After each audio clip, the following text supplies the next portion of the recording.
Here is a Endurance truck mount spreader. Gonna do a little walk around service point video on this machine this morning.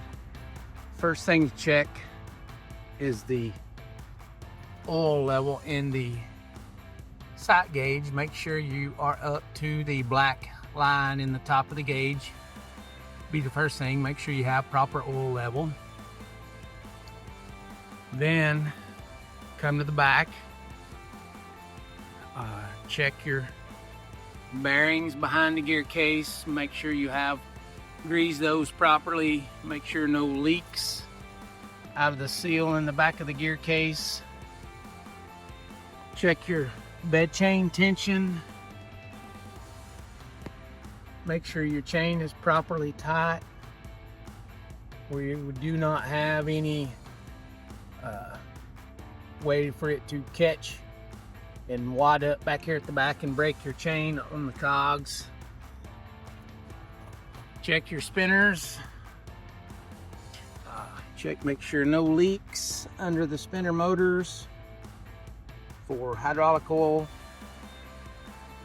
Check your gate. Make sure gate rolls properly. Make sure your gate bearings are greased or your gate will function properly. Check your tarp. Make sure you got no holes in your tarp or anything for material to blow out from under. Check your Gen 2 binary valve here.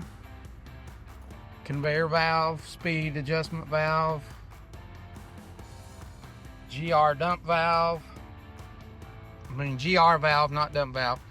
Dump valve to stop and start your bed chain. Spinner control valve here. 2 pressure gauges on your binary. Spinner relief valve, bed chain relief valve.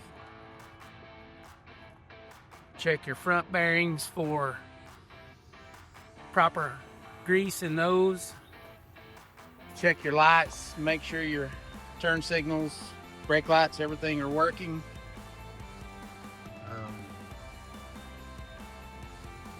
Make sure your flow divider is properly tight where it don't bounce down and get caught in the spinners. You can check the dope in your gear case here. Should be filled from the bottom of the gear case up to this plug. If you take the plug out and the dope does not run out of the gear case, you fill here up to this center plug, replace your cap back on there. Also, you can check your ball valves underneath here. Make sure they are on. They will be down in the down position when they're on. Up position will be off, and then if they're off and you turn it on, turn your PTO in gear, you have no oil going to your pump, you will burn your pump up really fast. So make sure your valves are in the down position. Make sure check your breather cap. Make sure it's not stopped up with no dirt or anything, because it has to vent the pressure out of the tank through your cap. So make sure your cap is good and clean. Real important when you mount these bodies on a truck chassis, they have to have the one before cushion underneath, and then there's your tie downs welded on with the lock nuts. Other than that, that's about it on this Endurance truck mount spreader. There's not a whole lot of working parts to check on those like they are on other machines. So thanks.